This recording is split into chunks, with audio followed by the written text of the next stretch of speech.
You do not lack intelligence. You do not lack discipline. You may not even lack ambition. What you have is more dangerous. You can read a room before anyone speaks. You can feel rejection before it arrives. You can sense danger before it has a name. But you keep using that precision to protect yourself from people who are not even in the room anymore. That is why your trauma has not made you powerful yet. It made you sharp, but it aimed the blade inward. You use it to overthink, to disappear, to please people who were never going to choose you, and to avoid risks that could have changed your life. This is how a survival gift becomes a financial prison. Not because it is weak, because it is pointed at the wrong target. Look at a blade on a table. In the right hand, it cuts a path. In the wrong hand, it cuts the owner. Trauma works the same way. The problem is not that you became sensitive. The problem is that nobody taught you where to point the sensitivity. So the system found a use for it before you did. It turned your awareness into obedience. This is not a video about healing. Healing matters, but healing is not the whole game. This is about power. Because the part of you trained by pain may be the most valuable part of you, not your trauma itself, not the wound, the precision that came from surviving it. The question is whether that precision serves your future or keeps guarding your past. Tesla had precision. He saw invisible systems before the world could name them. He understood electricity as if the future was speaking through him. But J.P. Morgan understood something colder. A mind that cannot protect its own value becomes infrastructure for someone else's empire. Tesla powered the modern world. Morgan owned the frame around the power. Carnegie understood the opposite. He did not only work, he watched who owned the room. He watched who moved money, who gave permission, who controlled the door, and who stood close to power.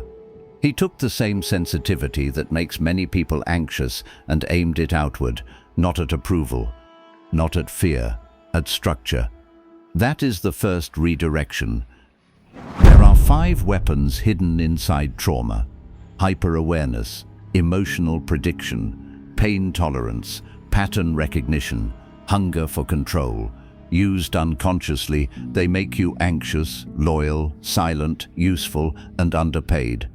Aimed correctly, they become strategy, influence, endurance, timing, and ownership. All of them are now your responsibility. Before we go further, understand the villain. It is not one person. It is the system that profits when wounded people stay predictable. School rewards obedience, work rewards emotional containment, families reward silence, markets reward whoever can read desire and sell it back. Your wound is not the product. Your predictability is the product. The first weapon is hyper-awareness. You learn to scan everything: faces, silences, energy shifts, contradictions, what people say and what they avoid saying. As a child, this was not talent, it was survival. You had to know when the room was changing before the room changed you. That training did not disappear. It became your nervous system. But adult life is also rooms. A company is a room. A client is a room. A platform is a room. A negotiation is a room. A market is a room. The people who win are not always the smartest. They are the ones who feel the shift before everyone else admits the shift exists. They see what is moving while others are still asking for permission. Your mistake is asking the wrong question. You enter a room and ask, do they like me? Do they approve of me? Am I safe here? Carnegie asked a better question. Who owns what? Who answers to whom? Where does value actually move? Same instrument, different question, different result. One question makes you smaller, the other makes you strategic. Hyper-awareness aimed at approval makes you small. Hyper-awareness aimed at patterns makes you dangerous. The same nervous system that watches for rejection can watch for opportunity. The same mind that notices a fake smile can notice a fake market. The same instinct that detects danger can detect leverage. Nothing changes except the target. The second weapon is emotional prediction. Trauma can teach you what someone will feel before they fully show it. You know when irritation is rising. You know when interest is dying. You know when a room is about to turn against someone. That skill can make you a servant, or it can make you a strategist. The difference is who benefits from your accuracy. Most wounded people use emotional prediction to manage everyone except themselves. They soften, they explain, they adjust. They become useful because useful people are less likely to be abandoned. But in business, storytelling, sales, leadership, and money, emotional prediction is gold. It tells you what people cannot say out loud, but still pay to have named. Rockefeller understood this without calling it trauma. He watched fear, vanity, greed, silence, pride, and exhaustion. He did not need people to confess. He watched what they protected. Then he moved around it. That is power. Not being the loudest person in the room, but understanding the emotion controlling the room before the room understands itself. Halfway through, pause. The gift is not your pain. Do not romanticize pain. Pain can deform people. Pain can make people cruel, avoidant, addicted, ashamed, or invisible. The gift is what the pain forced you to notice. Keep that, purify that, aim that. Everything else must stop being your identity, or the wound will keep collecting interest. The third weapon is pain tolerance. Some people quit when something becomes uncomfortable. You may have learned to function while uncomfortable, to smile while carrying weight, to work while scared, to act normal when nothing inside you felt normal. Alone, that is not noble. Redirected, it becomes endurance, and endurance is one of the hidden currencies of power. Tesla gave his systems freely because he believed truth would protect him. Morgan understood contracts, patents, ownership, position. Tesla endured pain, but not the right kind. He suffered for the invention and lost the empire. Morgan suffered for control and kept the empire. Pain only matters when it compounds into ownership, leverage, or freedom. That is the correction. Do not be proud of suffering. Be precise about which suffering has a return. A bad job can hurt for 10 years and leave you with nothing. A hard skill can hurt for 2 years and change your bloodline. Both are painful. Only one pays interest. The question is not whether you can endure. The question is what your endurance is buying. The fourth weapon is pattern recognition. When pain repeats, the mind starts building maps. Who gets chosen? Who gets ignored? Who is praised? Who does the work? Who owns the outcome? Who is called difficult? Who is called visionary? Trauma teaches you that behavior has patterns, but money has patterns too. Power has patterns too. Attention has patterns too. But pattern recognition can become a cage. You say, "This always happens to me. People like me never win. I know how this ends." That is not wisdom. That is surrender, wearing the mask of experience.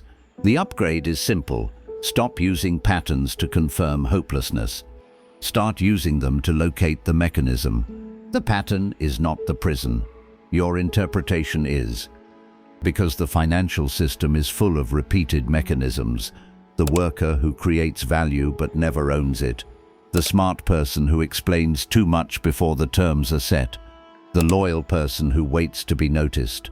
The talented person who stays in the wrong room because the wrong room feels familiar. These are not personalities, they are profitable patterns. The fifth weapon is hunger for control. Trauma often creates it because unpredictability once meant danger. So you control your image, your reactions, your mistakes, your future. But the financial world does not reward total control. It rewards controlled exposure. No risk is a cage. Blind risk is a fire. Controlled risk is the bridge between safety and power. This is where many intelligent, wounded people lose. They confuse avoidance with wisdom. They call it being careful. They call it timing. They call it not being ready. But sometimes not being ready is just fear wearing a professional suit. Endurance says keep going. Strategy says choose the pain that moves you. One preserves the old room, the other builds the exit. Rockefeller did not control everything. He controlled the frame. He knew which risks to avoid, which risks to buy, which enemies to absorb, which stories to tell, which rooms to enter, and which rooms to make dependent on him. That is the difference between fear-based control and strategic control. Fear says hide from uncertainty. Strategy says price it. Now look at your life. Where are you using trauma as defense instead of direction? Where are you reading rooms but not entering better ones? Where are you predicting emotions but not building language people pay for? Where are you tolerating pain that does not compound? Where are you seeing patterns but refusing to change the game that keeps producing them? Schopenhauer argued that much of human life is driven by blind will, by forces beneath reason. Trauma teaches you this before philosophy does. You learn that people are not always moved by logic. They are moved by fear, hunger, shame, pride, memory, and desire. If you can see that clearly, you are holding a financial instrument most people never learn to name. Every redirection has a price. Hyper-awareness must stop begging for approval. Emotional prediction must stop managing weak rooms. Pain tolerance must stop accepting dead suffering. Pattern recognition must stop proving despair. Control must stop hiding from exposure. The weapon becomes useful only when it stops protecting the old wound and starts building the next room. Carnegie and Tesla are not just history. They are two possible uses of sensitivity. Tesla saw the invisible and gave too much away. Carnegie read the invisible and climbed through it. Morgan owned the invisible and taxed it. The question is no longer whether you are wounded. The question is who profits from what your wound trained you to notice. Blind spot exists for people who are done being managed by systems they never agreed to. Not motivation, not inspiration. A file on the hidden programs running in the background of your decisions. If this is the first one you found, good. But do not just watch it, aim it. Because a weapon without direction is just another way to hurt yourself. New file every week.